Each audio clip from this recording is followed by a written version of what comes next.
bom dia para todos vocês que estão nos acompanhando. Muito obrigada pela sua audiência. Todos que estão aí desde a primeira hora do agro, muito obrigada por todo mundo que está aqui sempre nos acompanhando diariamente na BMC News. Você que principalmente já deixou o like aqui na nossa programação, já se inscreveu no nosso canal e também já está lá, ó, no nosso canal do WhatsApp, hein, gente? Eu já quero começar dando esse recado, porque tem uma galera aí bem preocupada desde a noite dessa quarta-feira, quando o Telegram caiu. Mas, gente, não precisa se preocupar, porque a BMC News sempre busca uma maneira de chegar até você. Então, a gente também está lá no WhatsApp, com o canal de notícias, trazendo muitas informações para vocês. Enquanto a gente está aqui ao vivo no estúdio, o pessoal lá na redação está atualizando aí vocês de tudo que está acontecendo, tudo que está rolando. Então, eu vou pedir pro pessoal deixar no nosso chat aí, fixado aí no nosso chat, né, do YouTube, do nosso canal do YouTube, o nosso canal do WhatsApp, que por lá você também se mantém muito bem informado. Então, recado dado até o final do Pre-Market. Eu quero ver a galera toda que está aqui lá no nosso canal do WhatsApp também, tá? Bom, para você que está chegando agora, eu sou Débora Oliveira, está começando a partir de agora o Pre-Market, a nossa pré-abertura do mercado, junto comigo, nossos comentaristas. Hoje Alex André, que vai chegar daqui a pouquinho por aqui, Marco Prado também, que hoje vai estar remoto, não está aqui no estúdio junto comigo. Mas vamos lá para poder trazer as informações para vocês dessas bolsas. Eu quero já começar falando sobre as bolsas europeias, gente, que estão operando mistas nesses primeiros minutos de pregão da quarta-feira, digerindo ainda balanços de grandes bancos em meio às preocupações sobre a saúde do setor bancário global. Nos Estados Unidos, as bolsas continuam sendo impulsionadas, né, pelo bom resultado das empresas. Por lá também segue a disputa entre a Câmara, controlada pelos republicanos, que aprovou ontem, por 217 a 215, uma proposta de aumento do limite de dívida condicionado ao corte de gastos. E a Casa Branca, que já disse que não tem chance de o projeto virar lei.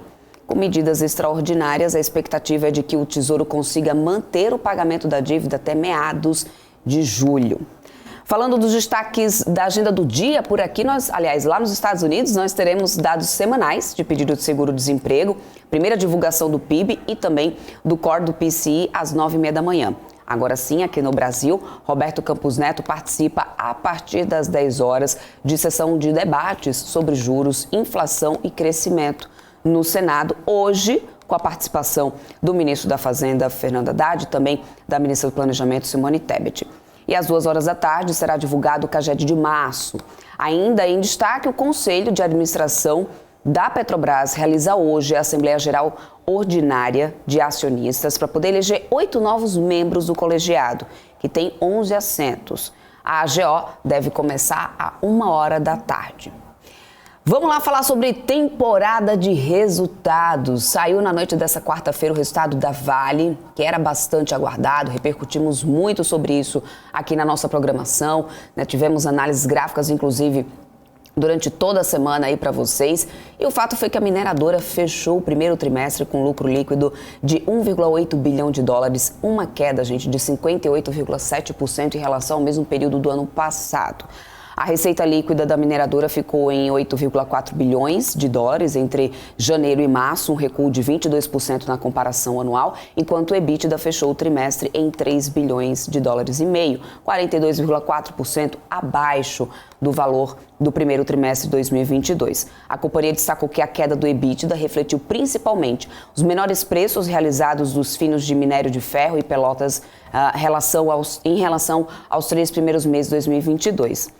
As menores vendas também e os maiores custos, tudo isso foi o que pesou aí no balanço, segundo, né, o relatório da própria companhia. E para poder a gente já comentar, né, sobre esses números aí da Vale, eu quero trazer ele dando muito bom dia, Marco Prado, que já está aqui com a gente, de forma remota, hoje não está aqui no nosso estúdio. A gente também já tem o Alex André por aqui.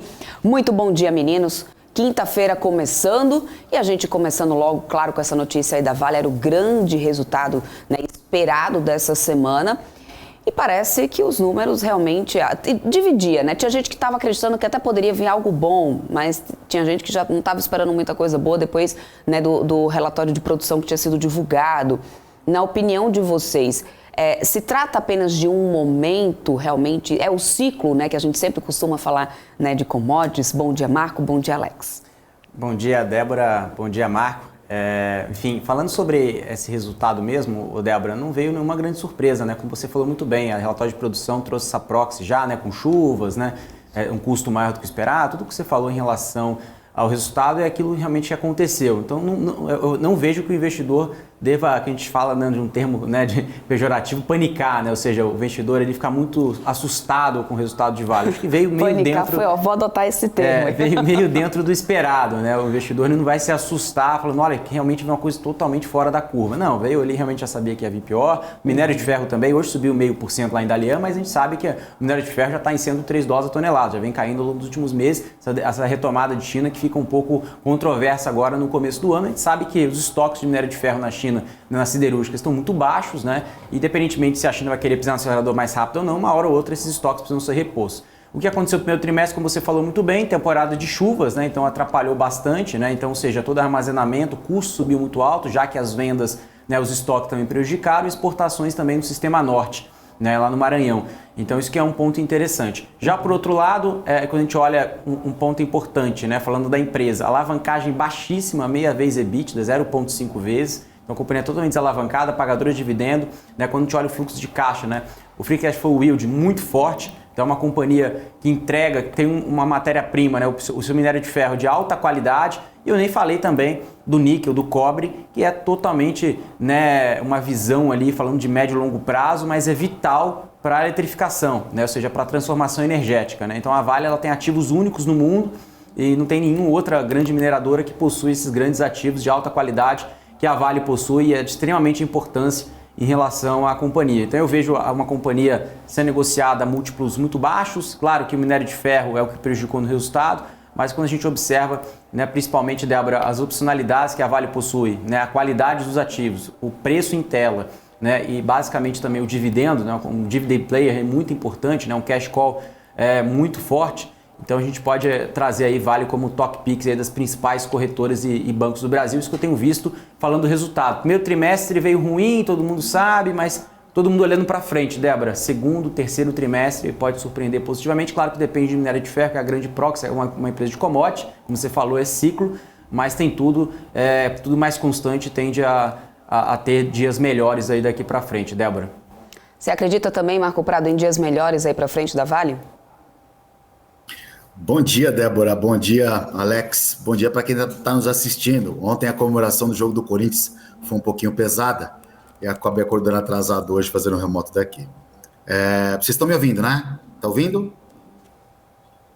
Então, beleza, perfeito. O pessoal já pode continuar falando, a gente está te ouvindo sim, eu vou só ajustar meu ponto aqui, mas está tudo tranquilo, Marco, pode continuar. Perfeito. É que quando não faço remoto não tenho muito esse hábito, mas vamos lá.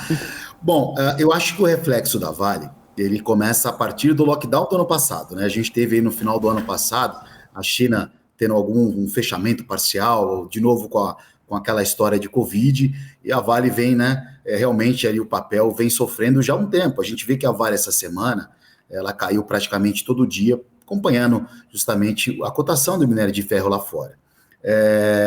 Agora, o que o Alex falou, eu concordo plenamente. Eu acho que o investidor ele vai começar a olhar a Vale daqui para frente, porque o balanço agora, ele já era esperado ruim, né? A gente já tinha uma projeção negativa. Só que a Vale está começando a atingir preços ali que não tem muito sentido o papel cair muito mais do que essa cotação nesse piso de R$70, né? Então, assim, eu acho que uma empresa sólida, um papel consistente, a gente sabe que está num momento da economia um pouco conturbada, um pouco complicado. Eu não vejo esse papel indo abaixo de R$65 num curto espaço de tempo. Então, é muito o perfil do investidor. Se o cara está comprando a Vale, a pessoa está comprando a Vale para poder pensar daqui no final do ano uma rentabilidade mais razoável, melhor do que se tem por aí, eu acho um pensamento prudente. Agora, vai para o giro da Vale, o cara que é um operador de mercado que tem uma carteira de ação que compra e venda, eu acho que é outro fundamento. Mas a Vale, daqui para frente, eu sou um grande entusiasta desse papel. Eu acho que é meio que o fim da linha, esses preços de R$68, R$70. E vale lembrar que a Vale aí, há um tempo atrás, há um ano passado, ela trabalhou muito próximo a R$100, chegou a trabalhar acima de 100. É claro, a nossa cabeça cria memória em relação a preço, né? A gente sabe que os preços, a gente sempre tem aquela expectativa. Um dia um papel já bateu R$100, pode ser que bata de novo? Eu acredito que sim. Eu sou um comprador desse papel. Uhum. Inclusive, Marco, deixa eu só resgatar uma história com vocês aqui. De vez por outra aparece, inclusive, aqui no nosso chat. Acho que ontem até eu vi uma pergunta novamente sobre isso no nosso chat. Toda aquela crise, é claro que a gente sabe que houve, né, toda a questão da pandemia, isso afetou bastante a demanda de minério de ferro lá na China principalmente.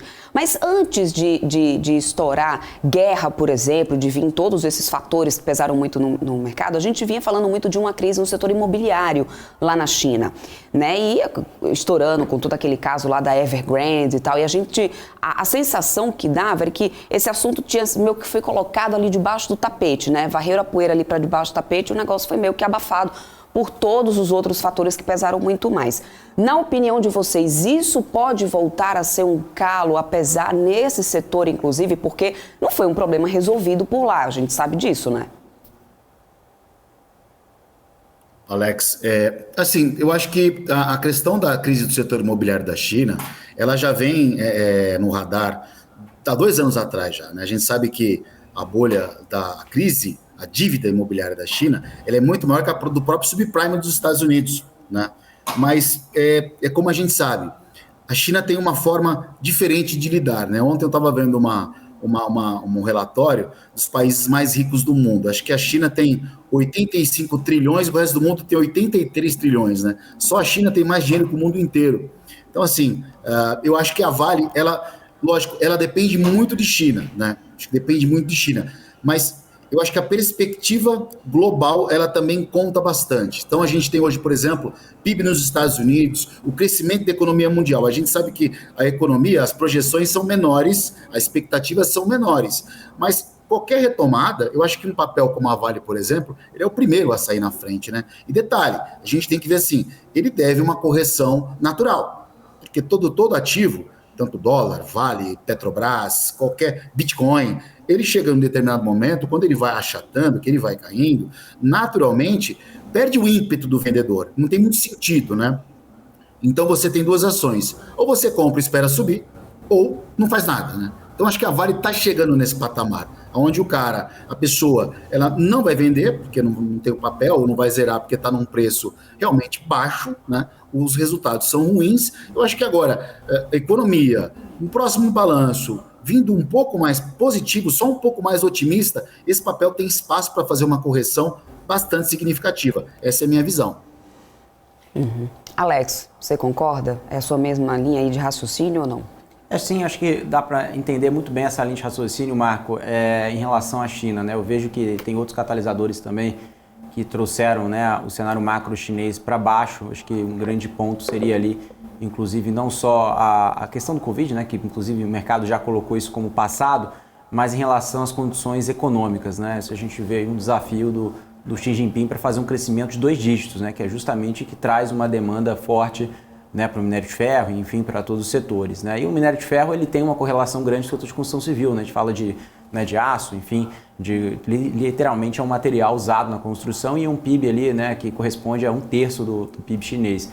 Realmente, Débora, isso realmente não foi sanado completamente, mas de fato nós sabemos que esse problema, ele foi meio que, não vou dizer resolvido parcialmente, mas quando o Xi Jinping começou a flexibilizar, né, principalmente em relação a juros, né, a questão de financiamentos na China, trouxe ali um alívio para o setor momentâneo. A gente sabe que qualquer aperto, enfim, qualquer notícia negativa que pode postergar por um tempo maior que o mercado espera, isso pode voltar a ser, pode voltar a reacender no mercado. Mas eu não vejo no cenário base, Débora, acho que essa é a principal leitura, um cenário base hoje que isso pode trazer manchete no curto prazo. Acho que seria o contrário, acho que a China agora está preparada para crescer. É claro que esse ritmo ainda é meio dúbio, nós não sabemos ainda qual a velocidade, o momento, mas parece ali que a China é como se fosse um avião na pista ali, pronto para decolar. A gente não sabe quando vai começar a acelerar, mas um ponto importante que sabemos que a sinalização deve ser positiva, né? É isso aí. Gente, eu tô de olho aqui nos comentários de vocês, inclusive, tá o Regis Andrade, bom dia para você que está aqui dizendo, Vale tá no ponto importante do gráfico. Regis Andrade diz aqui no nosso chat que se perdeu os 70, vai buscar os 62. Edgar, que também está por aqui, bom dia para você. Apóstolo Paulo. Rogério Torres, bom dia para você também. Vamos lá, tem mais gente por aqui acompanhando a gente desde mais cedo. Kleber dos Santos Barbosa, bom dia para vocês. Bom, todos que estão aí, lembra do recadinho, hein, gente? Temos aí o nosso canal lá no WhatsApp, que você vai se manter muito bem informado. Não precisa se preocupar aí com crise do Telegram, é só ir pro canal do WhatsApp aí da BMC News, tá?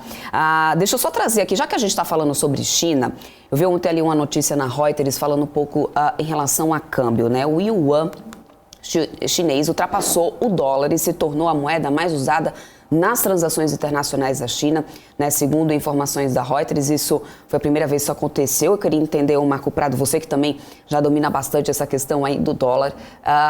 Isso é mais uma sinalização do enfraquecimento da moeda americana, na sua opinião?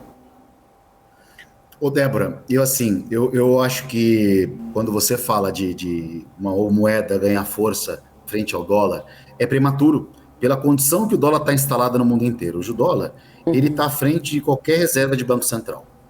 Então, acho que quando a gente começar a mudar a percepção ou o tamanho da reserva dos bancos centrais, aí sim eu vou falar para você que o dólar está perdendo força. É claro, naturalmente a moeda, né, ela sofre uma perda natural, outras moedas vão ganhando força. O euro surgiu no começo, que o euro ia ser a moeda da vez, e a gente sabe o que aconteceu, o bloco europeu perdeu força, e o euro chegou a valer aí menos que um euro, menos que um dólar durante um tempo, a gente sabe disso. Então, e não faz muito tempo, a China, né? ela tá... não faz muito tempo. Então a China, ela está fazendo a estratégia de pagamentos em yuan. Ok? Perfeito. Então, como ela é uma grande compradora, ela quer receber na moeda dela. É um processo natural. Mas assim, eu acredito que eu não vou estar vivo para ver essa mudança do dólar perder força no mundo inteiro. Talvez os meus filhos estejam frente em relação a isso. Por quê? Porque o nosso Banco Central, por exemplo, a nossa reserva, a maioria em dólar. 20% acho que a gente tem em real, 80% em dólar da nossa reserva, assim como dos bancos centrais do mundo inteiro. A própria China tem uma grande reserva em dólar.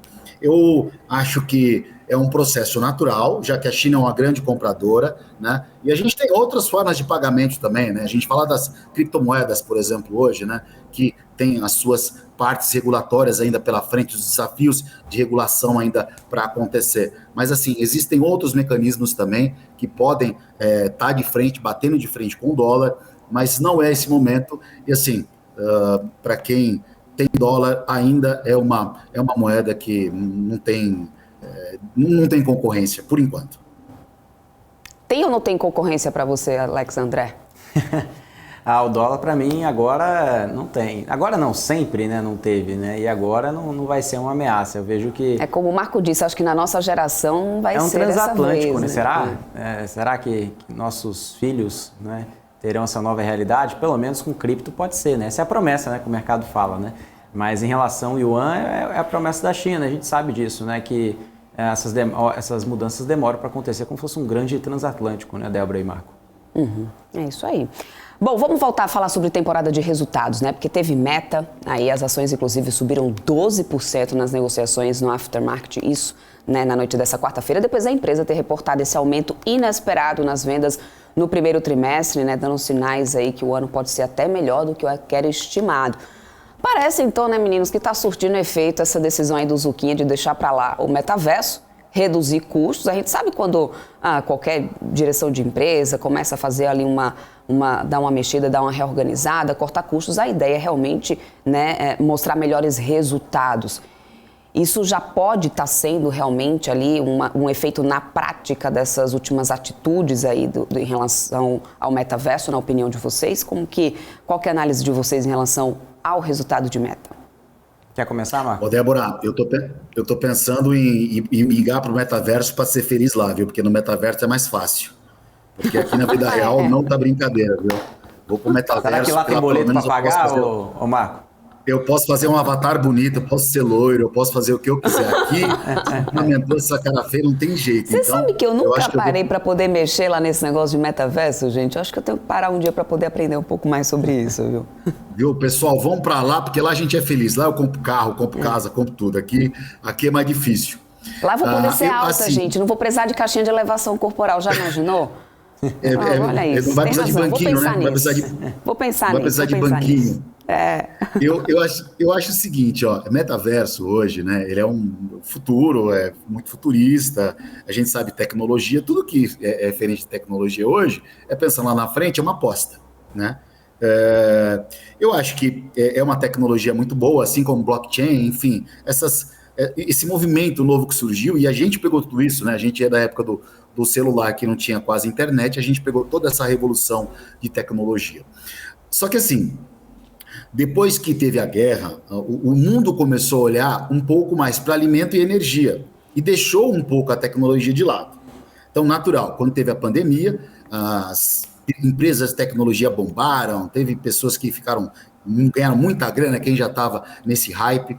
Quando aconteceu a guerra, as pessoas pararam de olhar um pouco para essas empresas de tecnologia e viram que, peraí, a gente precisa comer, precisa pelo menos ter uma energia para se aquecer. E aí voltaram de novo a olhar esses dois segmentos. E agora, com isso mais um pouco equalizado, a crise tanto na Europa, né, de energia, né, de gás da Rússia, gasoduto ali, tudo, do petróleo. Então, isso um pouco mais equalizado na economia, o mercado voltou a acompanhar de novo as empresas de tecnologia. Então, a gente teve surpresas na Microsoft, surpresas na Alphabeta também, a gente teve algumas empresas de tecnologia que despontaram. E o S&P, o Nasdaq, onde tem essas empresas de tecnologia, ontem segurou a bolsa no peito, porque o temor do mundo ontem era a crise financeira. Só que a bolsa de tecnologia Nasdaq não caiu, porque os balanços vieram muito positivos. Então a gente pode esperar um balanço de metaverso também positivo se seguir a linha de raciocínio ou o balanço das empresas que já saíram, né? Agora, é muito importante a gente pensar uma coisa, né? Eu acho que o investidor, ele fica naquela, como eu consigo investir nessas ações lá fora, né? Como eu consigo comprar uma ação da Microsoft, por exemplo, né? São através de BDRs, né, que são certificados, é diferente. Então, assim, primeiro o investidor, ele tem que o nosso mercado é muito pequeno, a Bolsa Brasileira é um grão de areia em vista do universo que está lá. E detalhe, para quem opera mercado, essas técnicas que se tem de gráfico, funciona muito melhor lá fora, que é uma bolsa mais sólida do que aqui. Então, assim, eu acho que o investidor, ele tem que acompanhar isso no radar, sim. A informação, ela está muito próxima para todo mundo, ela é muito fácil para todo mundo, mas, assim, primeiro, a lição de casa, sabe? Se acostumar com o mercado financeiro, se acostumar com a bolsa primeiro, com volatilidade, para depois pensar em investir em ações lá fora. Porque, assim, a bolsa lá fora é muito maior que aqui. O pessoal aqui no chat está meio que tá contestando, hein? Mercado financeiro complicado, está dizendo, Marco, acho que nem no meta você fica bonito. Que é isso, mercado financeiro? Que é isso? Alex André, você também vai para o metaverso? Ah, lógico. Não sei será que o que eu tô aqui é o meu, como fala, é holograma? É seu avatar ou é você? Meu holograma, é meu avatar, né? Enfim. É bonitão, pô. Mas Ô Marco, você quer ficar loiro, eu quero colocar um implante de cabelo lá no metaverso. Eu não ia falar sobre isso, mas já que ele tocou nesse assunto, gente, Alex André eu conheço, desde a época que eu tinha cabelo. Exatamente isso. Só que sabe o que me preocupa? É porque isso não tem muito tempo, não. É coisa de 3 anos, vai pra trás. Exatamente. 3 anos pra trás. Pegar minhas fotos lá no Instagram. Esse menino, gente, eu não sei o que tá acontecendo não com ele. Cada dia que passa, ele vem menos cabelo. Ele vem trabalhar, ele deixa mais cabelo em casa, só pode. Foi o Covid. Enfim. A Renata acabou de falar aqui, ó, tá aqui, que eu tô careca de saber disso. Eu tô achando que é muito trabalho que ele tá tendo para poder contabilizar os dividendos, sabe? Já dizia meu pai, meu pai é calvo, né? Mas meu pai não tem condição financeira, mas meu pai sempre falava para mim, Alex, quanto menos cabelo, mais dinheiro, né? Mas tomara que isso se realize no futuro, mas vamos lá. Débora, sobre a questão da meta, rapidinho, só para dar um comentário rápido. Concordo com o Marco, acho que essas iniciativas são interessantes. A empresa teve que dar espaço para trás em relação a juros, né? Ninguém esperava que o Fed Fund Rates subia, né? E vai subir mais 0,25 agora na próxima reunião de maio. Isso pressiona as empresas, enfim, que são de capital intensivo, todo aquele storytelling de tecnologia que a gente sabe. Mais um ponto importante que são projetos que tem TIR, né, taxa interna de retorno muito baixa, que são promessas de rentabilidade muito para frente, como o Marco falou. Não um plug and play, né, ou seja, algo que vai gerar caixa agora, algo que vai trazer receita. Então, o próprio Facebook e outras empresas estão descontinuando áreas novas que podem disruptar o mercado, mas que vão demorar para dar break-even ou que vai demorar para dar um TIR interessante. Então, o mercado já fazendo assim, eu vou fortalecer o que eu já ganho dinheiro ou o que eu posso ganhar mais share, que é o caso que eu deixo bem destaque do cloud, né, que é a nuvem, né, onde a gente deixa, que era a revolução do pendrive, né, antes era CD, depois era pendrive, agora todo mundo deixa as coisas na nuvem. A nuvem vem crescendo muito forte. Na Alphabet, né, a dona do Google, reportou receita crescente. Também tivemos Microsoft também crescendo com destaque no cloud. Então eu vejo que essas iniciativas, o que eu chamo de plug and play, ou seja, tanto de aquisição, tanto melhorando organicamente, isso pode trazer maiores tickets, né, e consequentemente geração de caixa para as companhias e não reinventar a roda, né, fazer uma coisa diferente, disruptiva, contratar muita gente para um projeto que não sabe se vai dar certo. Eu acho que o feijão com arroz bem feito é isso que as empresas estão começando a fazer, Débora. É isso aí. Bom, antes da gente continuar a falar mais aqui sobre mercado, a gente vai para um rápido intervalo comercial. Na volta, a gente já vai ter aqui o índice futuro do Ibovespa operando. Falaremos mais sobre temporada de resultados, notícias também no cenário político por aqui. Afinal de contas, o investidor brasileiro continua de olho lá em Brasília, hein? Então a gente vai repercutir tudo isso e muito mais. Na volta do intervalo é só para vocês terem o tempo de clicar aí no link no nosso canal para poder acessar o link do chat, tá? No canal que tá aí já fixado para vocês conseguirem entrar lá no nosso canal do WhatsApp, ficar por dentro aí das notícias minuto a minuto para todos vocês, de forma gratuita, tá? Mais importante. Até já, pessoal.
BMC News, informação que gera valor.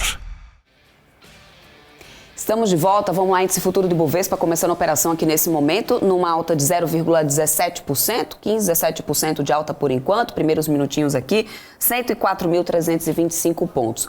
No dólar futuro, olha só, a gente vai numa queda de 0,34, com a moeda americana ainda se mantendo acima daquela marca psicológica dos R$5, em R$5,03 é o que a gente tem. Em relação aos Estados Unidos, os índices futuros permanecem subindo, o Nasdaq futuro sobe 0,23, S&P 500 futuro 0,60, 0,60%, Dow Jones Futuro 0,48% de alta.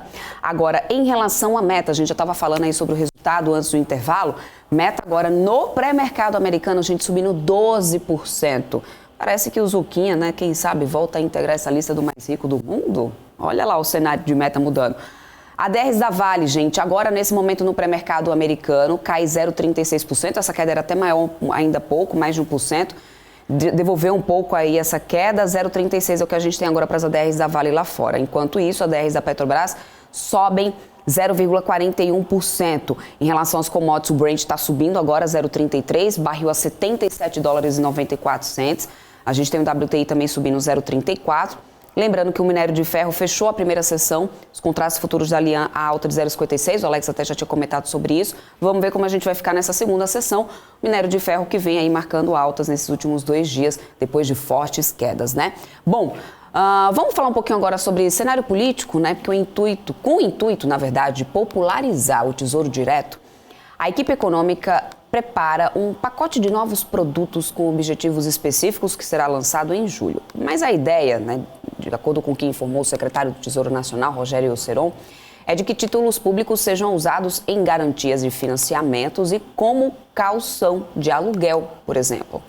Também está previsto o lançamento de papéis para produtos específicos, como para educação, formato de cartões de presente, ainda também para poder realizar aquelas populares vaquinhas. Além disso, vai poder ser usado também como um diferencial para empresas reterem funcionários por meio de contrapartida de destinação da aplicação pelo empregado em títulos que serão usados pelos filhos. Meninos, vamos lá, Marco Prado, Alex André. O objetivo, pelo que eu li um pouco mais sobre isso, é atingir até a população de baixa renda realmente. Mas a gente sabe que investir, poupar, se poupar já é um problema para a população, né? Vai faltar dinheiro para poupar. Pensar em investir, em comprar um título do Tesouro, eu não preciso ir muito longe, eu não tenho vergonha nenhuma de falar isso. Não tem muito tempo, de uns 8 anos para cá, eu não sabia que com R$30 você comprava um título do Tesouro. Não está sendo muito sonho de princesa, não? Uma ideia dessa, um projeto desse aí do governo? Débora, é verdade, né? Eu acho que é um ponto crucial que você acabou de falar também, né? Da falta de conhecimento do brasileiro médio, né? Aqui na BMC é o que a gente veio para resolver isso, né? Traz aí uma grande ferramenta para o investidor para conhecer, para acessar. Mas a gente sabe que o problema de educação financeira no Brasil é estrutural, desde os pais para as crianças. Então o pai não sabe falar para o filho educação financeira, porque ele não teve. Então é um ciclo virtuoso negativo. Então eu sou muito a favor de educação financeira nas escolas, né? Para começar pelos filhos e os filhos educando os pais.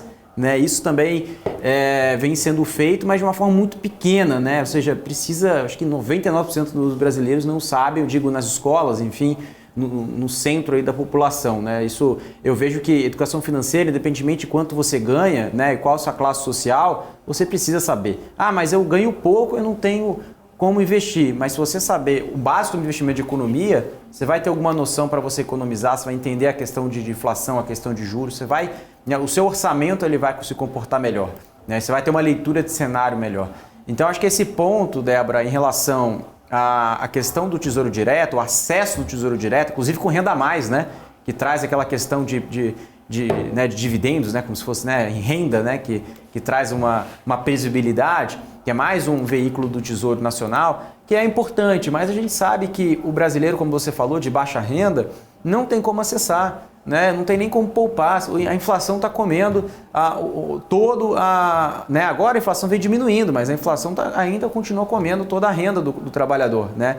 Então, ou seja, a gente tem aí um salário mínimo muito baixo, claro que não estou falando para defender o salário mínimo, um aumento real, enfim, como o Lula fala em relação à variação de PIB, isso é um outro assunto, mas a gente sabe que a gente tem desafios estruturais aqui, né? Então, acho que vem muita educação, não só educação financeira, a própria educação, né? Escolaridade, que impede maior ganho de renda, impede um acesso à educação financeira. Então, tem muitos desafios aqui no Brasil, que eu acho que primeira coisa, Débora, isso é importante, sim, né? Utilizar o Tesouro Direto para iniciativas, mas não vai atingir o pobre. O público que ele quer atingir não vai ter esse efeito, o objetivo que ele deseja. Então, como eu falei até nos bastidores aqui, né, Débora, eu acredito que talvez a classe média alta, que tem ali um tesouro, né, uma parte guardada em que a gente chama de reserva de emergência e não está conseguindo pegar crédito nos bancos, né? Então, um certo tipo de desafio, pode utilizar esse tesouro para uma garantia, né? Para fazer algum tipo de movimentação, mas baixa renda não, Débora. Eu acho que o Brasil precisa investir muito em educação básica, educação superior e educação financeira, principalmente,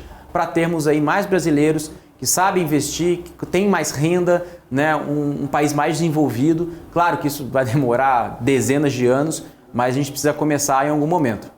Eu até acho que realmente qualquer ideia que a gente, né, que se tenha, seja do governo, bem-vinda, né? é bem-vinda, é claro, só que eu acho que tem muito feijão com arroz ainda para a gente comer pela frente, justamente por questões como essa, né? Educação básica, financeira, que deixa de Débora, ter, né, Marco? deixa eu só trazer, antes do Marco trazer um comentário aqui, por favor. Você estava falando assim que o Brasil precisa fazer outras coisas, e eu estava lembrando, acho que foi semana passada, não sei se você viu também, isso virou uma piada, uma polêmica aí no mercado para todos os brasileiros, que em vez dos políticos, né, focarem em educação básica, saúde, segurança, tudo que a gente fala, a gente está falando mais de educação aqui, votaram na semana passada o dia, como que é? O cachorro caramelo, você viu isso aí, eu não cheguei a ver. Marco e Débora?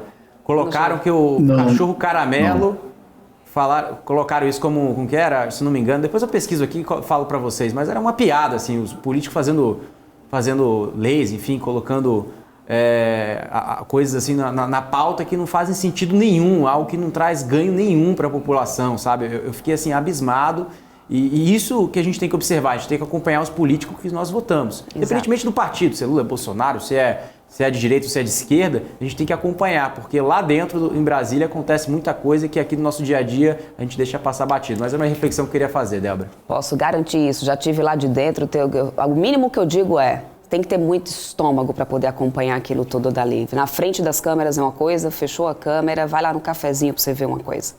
Exatamente. Marco Prado. Acho que o brasileiro de baixa renda, ele quer o cara quer comer, né? Ele quer ter comida na mesa. Ele não se preocupa com investimento, essa é a verdade.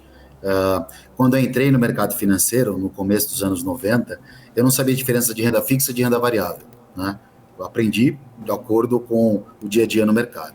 E eu acho que muita gente, boa parte da população, também não sabe diferenciar o que é renda fixa e o que é renda variável, né?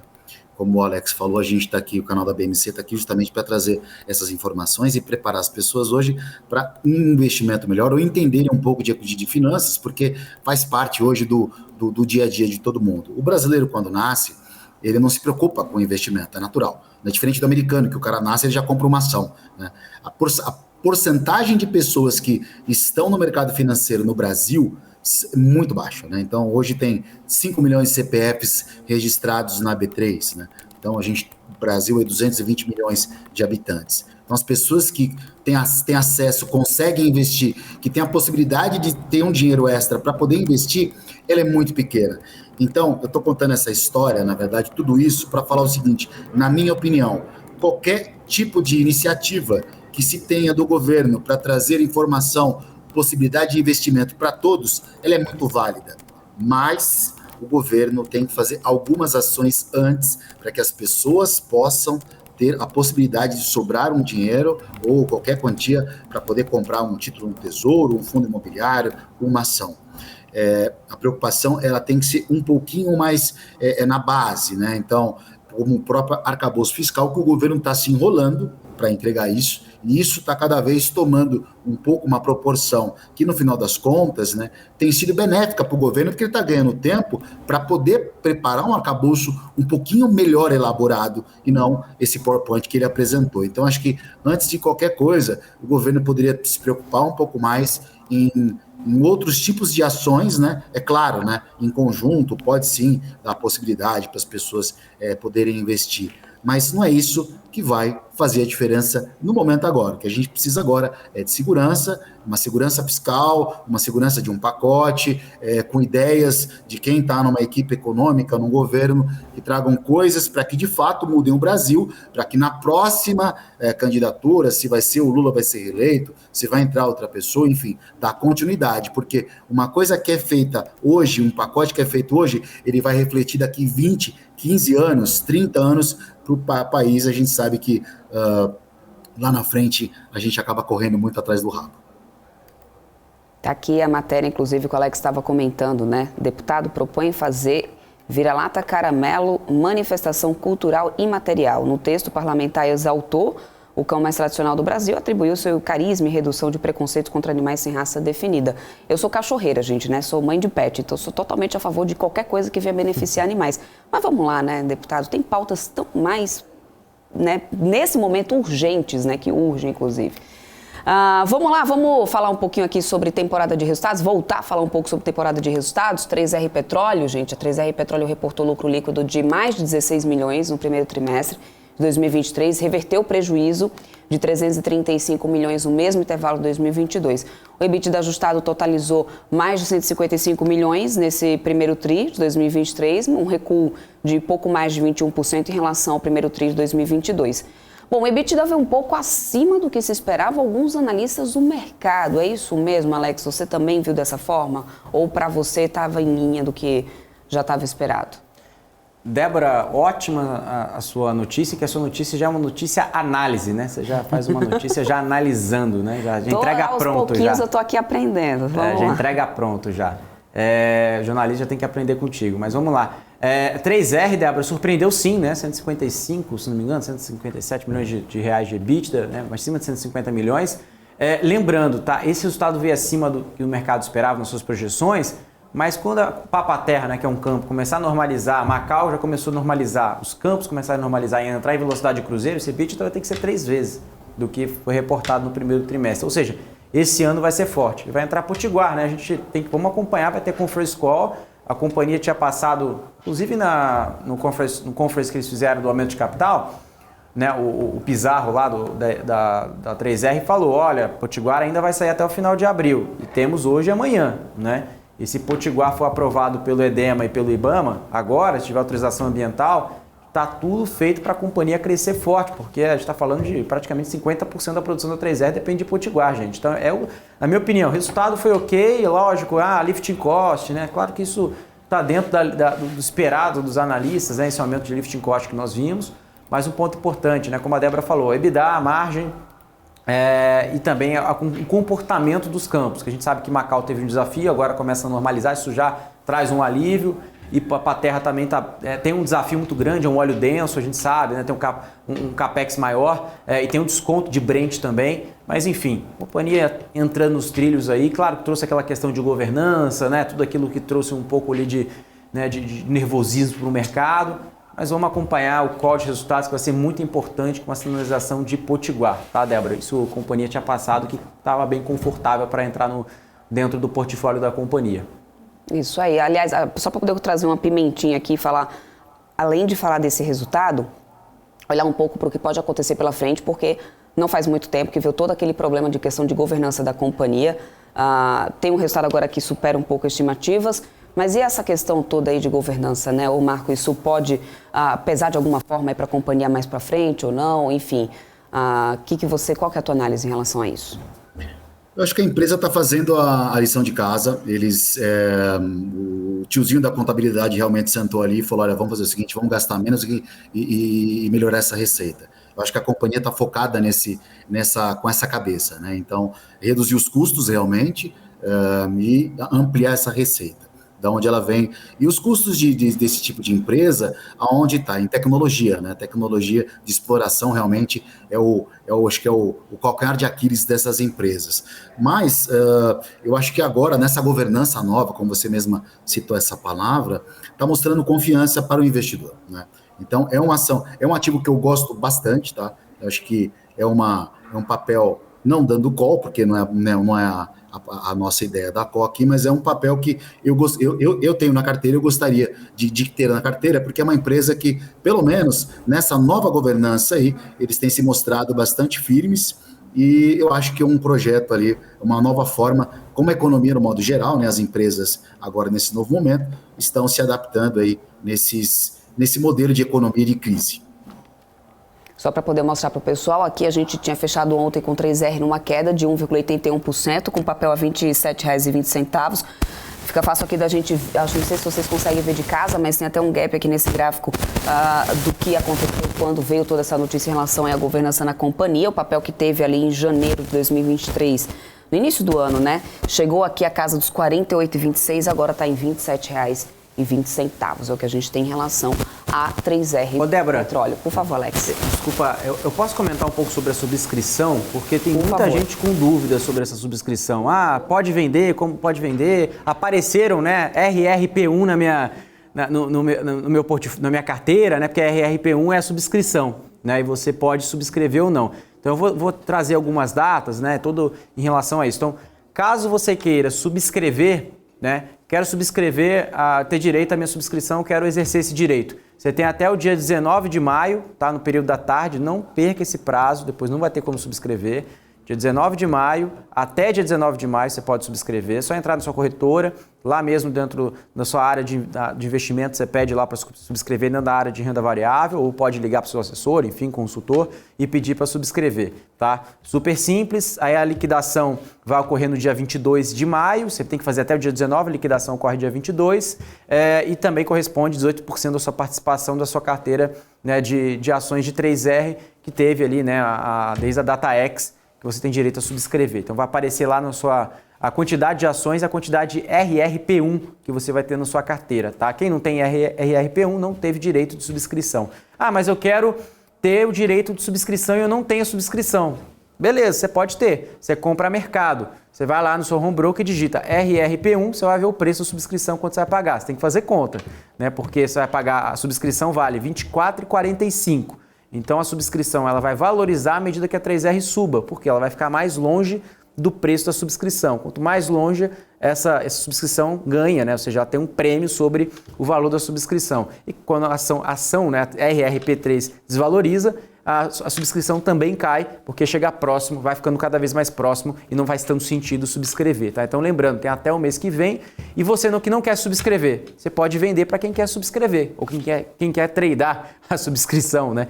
Enfim, então você pode vender, você vê lá na sua custódia quantos RRP1 você tem na sua custódia, digita lá RRP1, venda e vende a sua subscrição no preço que tiver, o preço que você deseja vender, tá? Então, o preço de subscrição, a subscrição em si, você pode vender a mercado ou você pode exercer e para quem não tem, pode comprar, caso queira exercer nesse valor de R$ 24,45, só ficar atento com o preço. Débora, depois se quiser colocar na tela aí, RRP1 para ver o valor da subscrição, comportamento, para o pessoal acompanhar quanto que fechou no último pregão, a subscrição de 3R. Queda de 4%, pelo menos foi o que a gente teve aqui no dia 26, pregão do dia 26, né? Vamos ver como que a gente fica, então, no final das contas, nesse pregão de quinta-feira. Deixa eu só trazer a informação que eu tô vendo aqui no chat, gente. Blockchain Play tá dizendo que vai criar uma coleção de NFT em homenagem a mim, né, lá no OpenSea, diz que eu sou um ícone do jornalismo econômico no metaverso. Se eu já sou, não estou sabendo lá no metaverso, eu preciso se informar. Gostaria de saber, viu, Blockchain Play, que você está aí falando que vai criar aí essa coleção de NFT. Muito obrigada, viu, pela homenagem, inclusive. Vamos lá, só para poder a gente finalizar aqui o nosso pré-mercado. Kepler Weber também reportou nessa quarta-feira um lucro líquido de mais de 51 milhões no primeiro trimestre. O montante ficou mais de 45% inferior ao que foi reportado no mesmo período do ano passado. E segundo a companhia, essa redução da receita foi fortemente afetada pela elevada taxa de juros, né, em que o patamar é já o segundo mais alto para o período da série dos últimos 10 anos, ou seja, juros atingindo aí o resultado de Kepler, não só o setor bancário ali, ou seja, com juros altos, a própria Kepler Weber também sentindo um pouco sobre isso, né, Alex? Exatamente, Débora. Eu já tinha até, inclusive, falado para os assinantes da Sara Invest, foi ontem no Telegram, agora o Telegram morreu, né? Vai falar pelo WhatsApp. Mas no Telegram eu tinha falado, inclusive, se não me engano foi ontem ou anteontem, sobre o que esperar de Kepler. E a gente, inclusive, uma das grandes acionistas, né, a própria Trígono, né, eu te acompanha muito, sou muito amigo da galera de lá, e conversamos com os gestores, com a Trígono, né, a gente tem a Tarpon que estava saindo do papel, enfim, aconteceu algumas coisas que pressionou o preço para baixo, mas principalmente em relação a isso, Débora.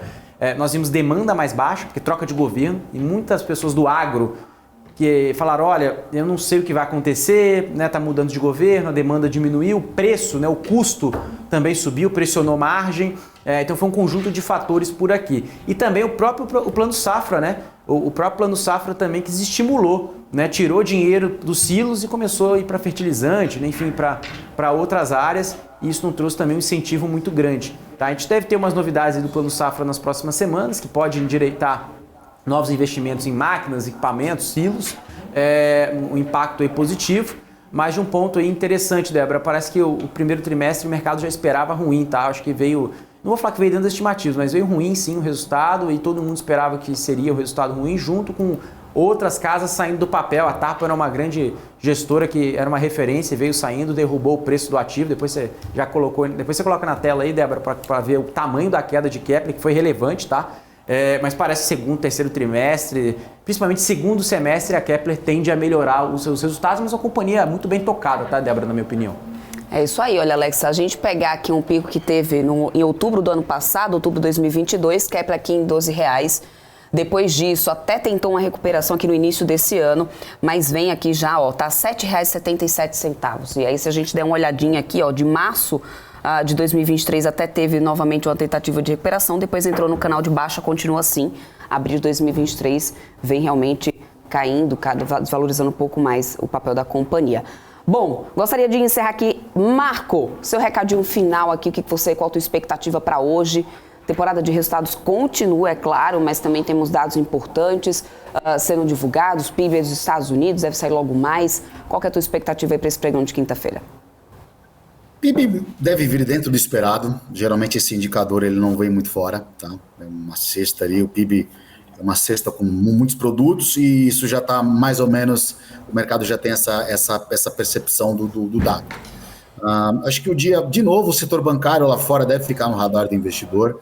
A nossa bolsa ontem, ela estava, né, tinha tudo para o mercado realmente andar. A Petrobras ontem, a Vale ontem, sai operando no positivo, mesmo com perspectiva de balanço negativo.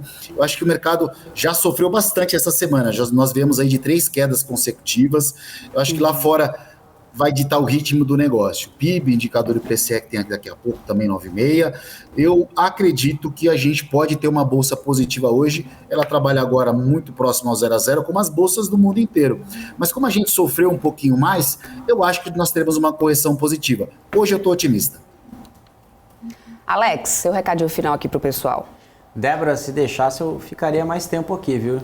Não falei de log, não falei de gol que saiu lá atrás. É só continuar aí na bancada, né? Viu? Tem o restante da programação inteira aqui. Tem muitas empresas para comentar ainda, mas vamos lá. Eu vou só trazer um comentário aqui do Marco, que é interessante, né? O mundo está olhando para a crise financeira, né? O First Republic Bank chegou a cair 30%, né? E trouxe reacendeu o alerta de crise financeira global, mas lá na Europa nós tivemos o Deutsche, nós tivemos também o Barclays, que trouxe resultados sendo esperados lá, inclusive puxaram a Bolsa da Europa. Então, essa questão ficou um pouco mais, né, na dúvida, né, se é que realmente... Porque, assim, um ponto importante, só para finalizar, Débora, que o cenário local, né, o view, era que o mundo iria para a velha economia, né, porque as taxas de juros iam subir e as empresas técnicas iam para o saco, né, iam cair muito. Olha o que está acontecendo, as empresas técnicas estão surpreendendo, Meta, Alphabet, né, a Microsoft... então a gente está vendo diferente, está vendo S&P e Dow Jones caindo e Nasdaq subindo, né? Então acho que totalmente contra aí que o mercado vem olhando com esse olhar aí de Fed Fund Rates aí mais alto por mais tempo, né? Inflação, enfim, tudo que a gente tem visto, mas vamos esperar porque PCI deve mudar isso, né? PCI deve trazer um retorno, uma questão diferente, porque se trazer 0,25 vai subir 0,25, depois não sobe mais, depois corta juros, o mercado já precifica isso, aí realmente empresa tech sobe mais, empresas com beta mais alto, e aí realmente vai trazer otimismo, não só lá nos Estados Unidos, mas no mundo inteiro. Aqui no Brasil, como somos emergentes, a gente pode ter um desempenho muito bom também, principalmente nas small caps. Débora? É isso aí. Obrigada pelo recado e pela companhia, viu, Marco, Alex? Muito obrigada mesmo. Espero vocês aqui amanhã, nessa sexta-feira, para a gente fazer um fechamento nessa semana, né? Boa quinta-feira para todos vocês. Eu vou seguindo por aqui, deixa eu atualizar aqui, inclusive, esse mercado, como que a gente está agora, dólar futuro 0,39% de queda, moeda americana R$ 5,03. No índice futuro do Ibovespa, a gente tem nesse momento aqui uma queda de 0,24 a 103.955 pontos, né? Vai operando, então, lá nessa volatilidade, lembrando que mais cedo a gente já tinha mostrado aqui o índice futuro numa leve alta. O que acontece? Lá nos Estados Unidos a gente tem alta todas as bolsas. Nasdaq Futuro, Dow Jones Futuro, destaque realmente aqui nesse momento é para S&P 500 Futuro subindo 0,66%, mas todas as bolsas por lá nos Estados Unidos operam no sentido único em alta. Em relação à Europa, o cenário é de operação mista. FTSE no Reino Unido cai levemente, 0,05, mas a Axela na Alemanha sobe 0,24, CAC na França está subindo 0,44%. O EWZ, que é o índice da nossa Bolsa Brasileira lá nos Estados Unidos, cai agora no pré-mercado 0,15. Em relação à Meta, que eu estou acompanhando aqui depois desse resultado divulgado, no pré-mercado alta de 12% agora ainda, 12,08% nesse momento. Enquanto isso, a DRs da Vale, depois do resultado divulgado, estão caindo 0,40%, tá? E as ADRs da Petrobras sobem 0,67%. Permanece o mesmo cenário de alta para as commodities, para o petróleo, tá? E aí, uma última notícia, só para poder atualizar vocês. A Cosan anunciou, gente, a quinta emissão de debentures no valor de R$1 bilhão. De reais, foi informado nessa quinta-feira já pela companhia. Essa emissão simples e não conversíveis em ações, chegando aí à marca de R$1 bilhão.